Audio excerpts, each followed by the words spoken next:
নমস্কার, food life love চ্যানেলে আপনাদের সকলকে স্বাগত। আগামীকাল তো রং খেলা, তবে আমাদের এখানে কিন্তু পূর্ণিমার পরের দিনই রং খেলা হয়। আর এই কালার ফেস্টিভ্যাল অনেকেরই খুব প্রিয়, আমারও বেশ ভালোই লাগে। তো আজ একটু স্পেশাল বানিয়ে ফেলবো, হোলি স্পেশাল। তো চলুন দেখি কি বানাচ্ছি।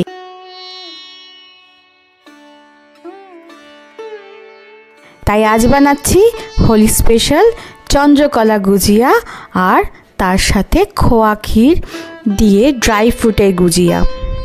এভাবে যদি আপনারা একবার বাড়িতেই বানিয়ে ফেলতে পারেন না, তাহলে মানুষ খেয়ে কিন্তু আপনাদের প্রশংসা করতে বাধ্য হবেন, এতটাই সুস্বাদু টেস্ট হয় এই গুজিয়ার। তাহলে স্টেপ বাই স্টেপ দেখতে থাকুন কীভাবে আমি গুজিয়া বানাচ্ছি। পরিমাণগুলো ঠিক থাকলে না বাড়িতে গুজিয়া খুব ভালোভাবে বানানো যায় আর খুব খাস্তাও হয়। গুজিয়া বানানোর জন্য আমি এখানে 3 কাপ ময়দা নিয়েছি, তার মধ্যে দিয়ে দিয়েছি সামান্য লবণ আর 4 টেবিল স্পুন মতো গাওয়া ঘি। ঘিটা কিন্তু অবশ্যই আপনারা খুব ভালো নেবেন। এবার ময়দার সঙ্গে ঘি এবং লবণটাকে খুব ভালো করে মেখে ময়ান দিয়ে নেব। এই ময়ানটা কিন্তু খাস্তা হওয়ার জন্য খুব জরুরি, তাই এটাকে কিন্তু খুব সময় নিয়ে ভালো করে মিশিয়ে নেবেন। দেখছেন, এরকম যখন মন্ড হয়ে যাবে হাতে মুঠোতে, তখন বুঝতে পারবেন খুব ভালো করে আপনাদের ময়ান দেওয়া হয়ে গেছে। এবার ময়দার মধ্যে খুব অল্প অল্প করে জল দিয়ে আমি একটা ডো বানিয়ে নেব। একদম বেশি কিন্তু নরম করে ফেলবেন না, খুব শক্ত করেই মাখতে হবে, যতটা শক্ত করে মাখা সম্ভব।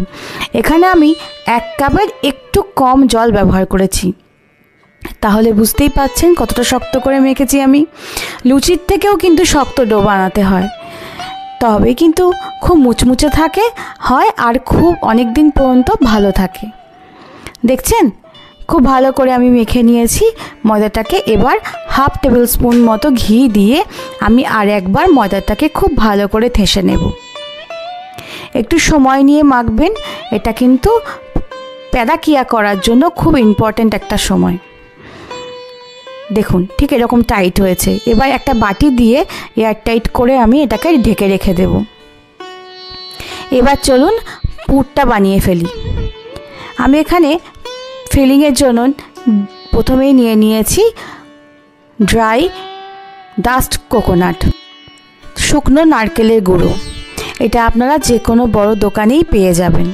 আর যদি না থাকে তাহলে নারকেল কুড়িয়ে সেটাকে মিক্সিতে একটু ঘুরিয়ে নিয়ে একটুখানি ভালো করে সময় নিয়ে ভেজে নেবেন। এই নারকেলের মধ্যে কিন্তু আমি কোনো রকম তেল বা ঘি ব্যবহার করিনি। নারকেলের গুঁড়োটা ভাজার সময়েই না নারকেলের ভেতর থেকে তেল রিলিজ হয়, তাতেই কিন্তু নারকেলটা খুব ভালো করে ভাজা হয়ে যায়। নারকেলটা আমার ভাজতে প্রায় 10-12 মিনিট সময় লেগেছে, তার বেশি তো কম না। দেখছি আবারও ওই কড়াইয়ে দিয়ে দিয়েছি 1 টেবিল স্পুন গাওয়া ঘি। এবার আমি ড্রাই ফ্রুটগুলোকে একে একে ভেজে নেব। প্রথমে দিয়েছি আমন্ড বাদাম কুচোনো, প্রায় 1 বাটি মতো। তার একটু বেশি নিয়েছি কাজু বাদাম, আর দিয়েছি 4 টেবিল স্পুন মতো পেস্তা কুচি। এতে কালারটা দেখতে খুব ভালো আসে ফিলিংয়ের। এবার বাদামটাকেও আমি 15 থেকে 16 মিনিট খুব ভালো করে একদম লো ফ্লেম করে ভাজবেন। ফিলিংয়ের জন্য সমস্ত কিছুই কিন্তু একদম কম আছে, আমাদের সময় নিয়ে ভেজে নিতে হবে। এতে না ভেতরে পুরটা খেতে খুব সুস্বাদু হয়। বাদামটা ভেজে নিয়ে তা একদম হালকা আঁচে খুব ভালো করে নাড়াচাড়া করে আমি কিন্তু বাদামগুলোকে ভেজে নেব। একেবারে না খুন্তি কিন্তু চালানো বন্ধ করা যাবে না, সমানে আপনারা নাড়তে থাকবেন, তাহলে কিন্তু বাদামগুলো জ্বলে যাবে না আর খুব ভালোভাবে মুচমুচেও হয়ে যাবে। ব্যাস, এরপর আমি ওই কড়াইয়ে নিয়েছি 1 টিস্পুন মতো গাওয়া ঘি। এবার এর মধ্যে আমি 1/2 কাপেরও কম, মানে 1/4 কাপ সুজি নিয়ে এটাকে খুব ভালো করে ভেজে নেব। একদম লো ফ্লেম করে 5 থেকে 6 মিনিট কিন্তু ভাজতে টাইম লাগবে।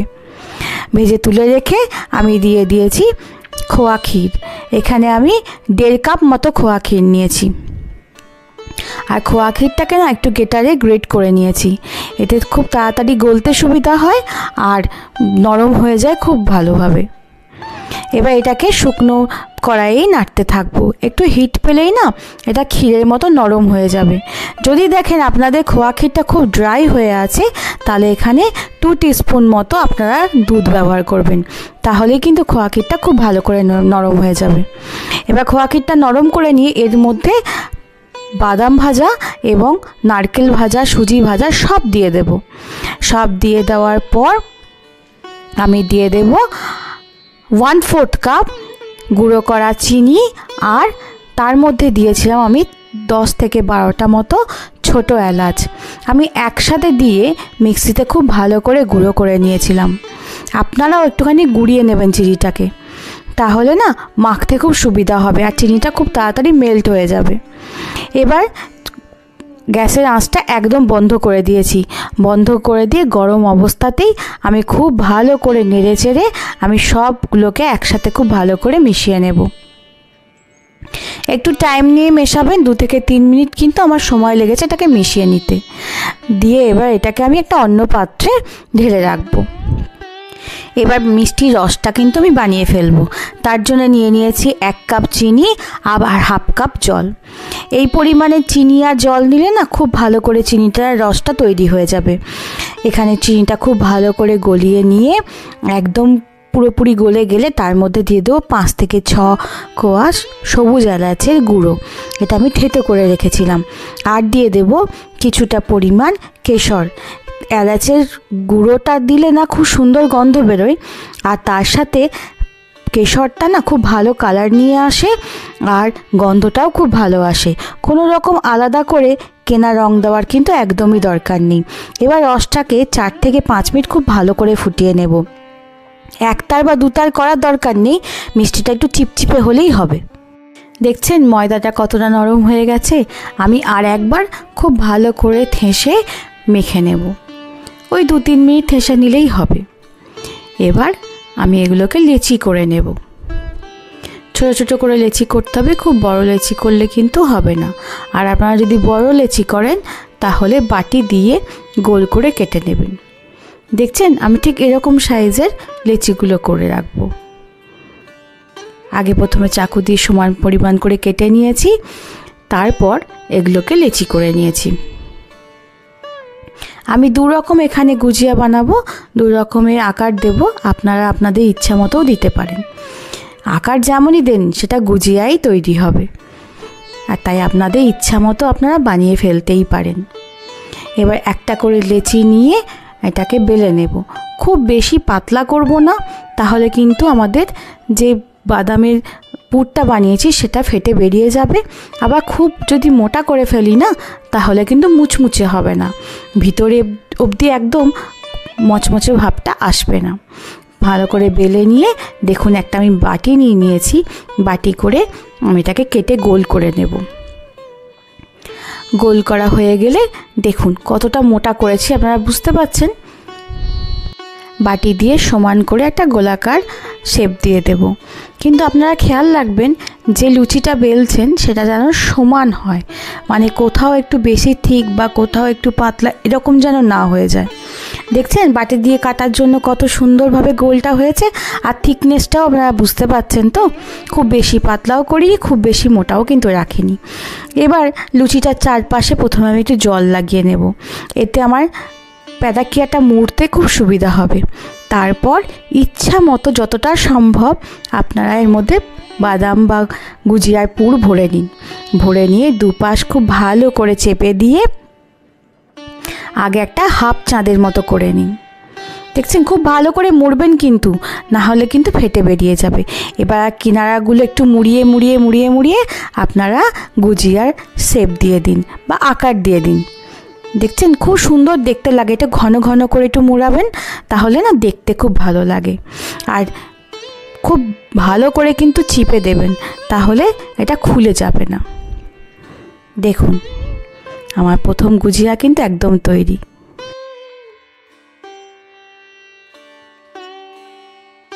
এরকম তো একরকম গুজিয়া দেখালাম, এবার চলুন চন্দ্রকলা কীভাবে বানাতে হয় সেটা দেখাই।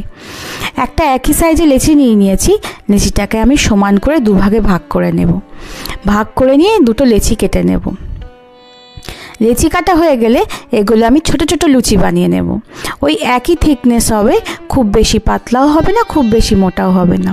ছোট ছোট করে বেলে নিয়ে, এখানে আমার 2টো লুচি লাগবে চন্দ্রকলা বানানোর জন্য, একটা চন্দ্রকলার জন্য 2টো লুচি। এবার দুটোই একইভাবে আমি বেলে নেব। দেখুন, আপনারা খেয়াল রাখবেন যেন লুচির থিকনেসটা সমানভাবে হয়। দেখছেন? এবার প্রথমে একটা লেচির উপরে ভালো করে 4-5টা জল লাগিয়ে নিয়ে ওর মধ্যে পুর নিয়ে নেব। বেশ খানিকটা পুর আমি এখানে কিন্তু নিয়েছি। নিয়ে তার উপর থেকে 4-5টা জল লাগিয়ে তার উপর থেকে আরেকটা লুচিকে আমি উপর দিয়ে দেব। এবার 4-5টা খুব ভালো করে আঙুল দিয়ে চিপে নিয়ে এটাকে আমি মুখগুলোকে বন্ধ করে দেব। 4-5টা কিন্তু খুব ভালো করে আটকাবেন, না হলে কিন্তু তেলে ভাজার সময় ফেটে বেরিয়ে যাবে। দেখছেন, খুব ভালো করে চিপটে নিয়েছি। এবার একইভাবে সাইডগুলো মানে কিনারাগুলোকে মুড়িয়ে দেব, তাহলে দেখতেও ভালো লাগবে আর আমাদের চন্দ্রকলা একদম তৈরি হয়ে যাবে। এই চন্দ্রকলা বলুন বা গুজিয়াই বলুন আর প্যারাকিয়াই বলুন, আমার দিদুভাই না খুব ভালো বানাতো জানেন। আজ দিদুভাই অনেক বয়স হয়েছে, শরীরটাও বেশ খারাপ, কিন্তু আমরা মনে পড়ে ছোটোবেলায় যখনই পুজোর পর যেতাম মামার বাড়ি, তখন সবার আগে এই গুজিয়া কিন্তু হাতে পেতামই। আমার সব প্যারাকিয়াগুলোই না বানানো হয়ে গেছে। এবার চলুন ভাজার পালা। এখানেও একটা ছোট্ট টিপস, সেটা হচ্ছে আপনারা কিন্তু তেল বসিয়ে তেলটাকে কিন্তু খুব বেশি গরম করবেন না। একটু হাতটা উপরে রেখে দেখবেন হালকা তেতেছে কি না। দেখছেন কোনো রকম বুদবুদ বা বাবেলস কিন্তু উঠছে না, এমন সময় কিন্তু আমি গুজিয়াগুলো তেলের মধ্যে দিয়ে দিয়েছি। এবার এখনই নাড়বো না, কিছুক্ষণ অপেক্ষা করব যতক্ষণ না গুজিয়াগুলো উপরে ভেসে উঠছে। এই সময় কিন্তু আপনারা গ্যাসের আঁচটা একদম লো করে দেবেন। দেখছেন তো আমার কিন্তু সব গুজিয়াগুলো উপরে ভেসে উঠেছে। এবার আমি উল্টে দেব। এবার খুব সময় নিয়ে ভালো করে উল্টে পাল্টে আপনারা একবারে কালার চেঞ্জ হওয়া অবধি খুব ভালো করে ভেজে নিতে হবে। মাঝে মাঝে একটু উল্টে দেবেন আর হালতো হাতে একটু নেড়ে দেবেন, তাহলে খুব ভালো মুচমুচে হবে আর খাস্তাও হবে। দেখছেন আস্তে আস্তে কিন্তু কালার চেঞ্জ হতে শুরু করে দিয়েছে। আমার একবারে গুজিয়া ভাজতে প্রায় ধরুন 20-22 মিনিট টাইম লেগেছে, তাহলে বুঝতেই পারছেন কতক্ষণ ধরে ভাজতে হবে। তার দেখছেন আস্তে আস্তে কালার চেঞ্জ হতে কিন্তু শুরু করে দিয়েছে। এরকমভাবে একদম বাদামি হওয়া অবধি কিন্তু আমি অপেক্ষা করব। লাইট বাদামি কালার, অবশ্যই খুব ডিপ করে ভাজলে কিন্তু পুড়ে যাবে। দেখুন ওই যে বলছিলাম না আমার দিদুভাই খুব ভালো এরকম প্যারাকিয়া বানাতো, ওনার কাছে আমার প্রথম খাওয়া। তবে জানেন তখন তো এত ড্রাই ফ্রুটের চল ছিল না, উনি কি করতেন জানেন, মানে নারকেল গুঁড়ো তো পেতেন না দোকানে, উনি নারকেলগুলো কুচি করে ঘিয়ে ভাজতেন আর কাজু বাদাম আর চীনা বাদাম দিতেন, তার সাথে সুজি আর ঘরে বানানো ক্ষীর দিয়ে কিন্তু উনি বানাতেন। তার স্বাদও কিন্তু খুব সুন্দর হতো, অপূর্ব খেতে হতো আর অনেক দিন ধরে খাস্তা থাকতো জানেন। আমাদের হয়তো যখন করতো তখন তো সঙ্গে সঙ্গে যেতে পারতাম না, আমরা বিজয়ার পর যেতাম আর উনি পুজোর আগেই বানিয়ে রাখতেন। ব্যাস গুজিয়াগুলো কিন্তু আমার খুব ভালো করে ভাজা হয়ে গেছে। এবার গুজিয়াগুলো গরম অবস্থাতেই আমাকে একদম তেল থেকে ছেঁকে তুলেই কিন্তু রসে দিয়ে দিতে হবে।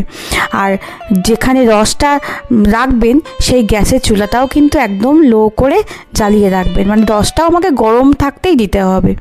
এবার খুব ভালো করে ছেঁকে তুলে নিয়ে আমি রসের মধ্যে দিয়ে দিয়েছি। দেখছেন লো ফ্লেমেই ফুটতে লেগেছে আমার রসটা। এবার উল্টে পাল্টে 1-1.5 মিনিট ডুবিয়ে রাখলেই হবে। খুব ভালো করে উল্টে পাল্টে নিয়েছি। এবার একটা টং দিয়ে আমি এগুলোকে রস থেকে ঝেড়ে তুলে নেব। ততক্ষণ রসে ভিজতে থাকুক আর একবারও আমি তেলের মধ্যে দিয়ে দিই। এই পরকিয়াগুলো ততক্ষণে ভাজতে এদিকে কড়াইয়ে আর একবারের মতো আমি গুজিয়াগুলো ভাজতে দিয়ে দিই। অনেকটা সময় লাগছে ভাজতে, রসে ডোবানোর সঙ্গে সঙ্গে দুদিকেই কাজ করতে হবে, তাহলে যতটা সম্ভব তাড়াতাড়ি হবে। ব্যাস রসে খুব ভালো করে ভিজে গেছে। এবার আমি এগুলোকে রস জড়িয়ে তুলে নেব। তুলে নিয়ে গরম অবস্থাতেই না আপনার ড্রাই ফ্রুট, কেশর যা দেওয়ার দিয়ে দেবেন, নাহলে কিন্তু রসটা শুকিয়ে গেলে আর কিন্তু চিপকাবে না। দেখুন এদিকে কিন্তু আমার গুজিয়াগুলো ফুলে ওপরে ভেসে উঠেছে। আমি আবারও উল্টে পাল্টে খুব ভালো করে ভেজে নিয়েছি। আবারও তেল থেকে ছেঁকে নিয়ে একেবারে ডিরেক্ট রসের মধ্যে দিয়ে দিয়েছি, যেমন আগের বার করেছিলাম সেই একইভাবে। এরকম করে আমি সব গুজিয়াগুলোই ভেজে নেব। এগুলোকে তুলে চলে নেবে। চন্দ্রকলাগুলো ভাজলে কেমন দেখতে লাগে সেটা আপনাদেরকে দেখায়। খুব আলতো হাতে তেলের মধ্যে একে একে চন্দ্রকলাগুলো আমি দিয়ে দেব। খুব বেশি একসাথে দেবেন না, একটু ফাঁকা ফাঁকা রেখেই দেবেন, তাহলে ভাজতে কিন্তু আপনাদেরও সুবিধা হবে। একটু সময় লাগে, কিন্তু খেতে যখন ভালো হয় না বা সবাই খুব খুশি হয়ে খান, তখন কিন্তু একেবারে মন ভরে যায়। তাই একবার এরকম পরিশ্রম করে বানালে সবার মনে থাকবে যে গুজিয়ার কত স্বাদ। ব্যাস, এবার গুজিয়াগুলো একইভাবে আমার খুব ভালো করে ভাজা হয়ে গেছে। তেল থেকে ছেঁকে আমি রসে ডুবিয়ে নেব। আপনারা এই গুজিয়া বা চন্দ্রকলা যাই বলুন, এরকম শুকনোও রেখে দিতে পারেন। শুকনো রাখলে না অনেক দিন পর্যন্ত ভালো থাকে। তাই যদি আপনারা মনে হয় যে রসে ডোবাবেন না, তাহলে শুকনো গুজিয়াও কিন্তু রাখতে পারেন। আমার সব গুজিয়া ভেজে তুলে নেওয়া হয়ে গেছে। এবার দেখুন তো কেমন লাগছে দেখতে, কেমন সাজিয়েছি আমি। অবশ্যই কিন্তু কমেন্ট করে জানাবেন যে আপনাদের দেখতে কেমন লাগছে। হোলি বলে কথা, তাই একটু ফুল তো দিতেই হবে, তাই ফুল দিয়ে আজকে সাজিয়ে ফেলেছি আপনাদের কাছে গুজিয়া বা চন্দ্রকলা। কত সুন্দর দেখতে লাগছে না? দেখেই যেন জিভে জল চলে আসছে। আর ভাজার সময় এত সুন্দর গন্ধ আসছিল কি বলবো। ওই যে ঘিয়ে ময়ান দিয়ে ভেজেছি, প্রায় সবটাই ঘিয়ে করা, শুধুমাত্র লাস্টের ফ্রাইটা আমি তেলে করেছি। এখন আর অত বেশি হজম করার ক্ষমতা কারো নেই জানেন, না হলে ঘিয়ে ভাজতে পারলে তো আরও অন্যরকম টেস্ট হতো। আমার রেসিপিটা যদি ভালো লেগে থাকে তাহলে অবশ্যই একটা লাইক করে দেবেন, আর শেয়ার এবং সাবস্ক্রাইব করতে কিন্তু ভুলবেন না। ভিডিওটা একটু বড় হয়ে গেল, কিন্তু এভাবে স্টেপ বাই স্টেপ বানালে আমি কথা দিচ্ছি আপনাদের গুজিয়াও খুব ভালো হবে। সবাই ভালো থাকবেন, সুস্থ থাকবেন। এই কালার ফেস্টিভ্যাল বছরে একবারই আসে, আমার তো খুব প্রিয় উৎসব। সবাই খুব ভালো করে হোলি কাটান। সকলকে হ্যাপি হোলি।